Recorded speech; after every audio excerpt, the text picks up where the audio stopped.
The number of Americans who have mistakes on their credit reports is staggering. A 60 Minutes report exposed that most people cannot even correct the problems. CBS 2's Christine Sloan follows up.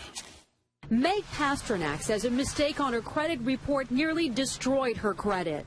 We had to present so much documentation to say this wasn't ours, and then we still had to pay something to get rid of it. Pasternak says it took months to resolve the problem. You feel kind of helpless because they got you under the gun if you need to get a new car or a house or for anything. Pasternak is not alone in her frustration. A new government study finds up to 40 million Americans have mistakes on their credit reports. But an investigation by Steve Croft on 60 Minutes finds most people get nowhere trying to correct an error. Ohio's Attorney General tells Croft that is a clear violation of a federal law. The federal law says that if you believe that there is a mistake, you can go to them and they have an obligation to do a reasonable investigation.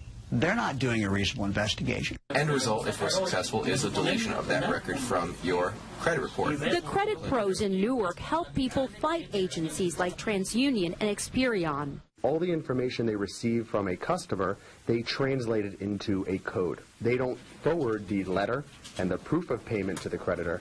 They just forward the 3-digit code. So the best way to protect yourself? Go directly to the creditor rather than going to the credit bureau themselves. Another good habit to get into, check your credit report periodically to make sure there are no changes.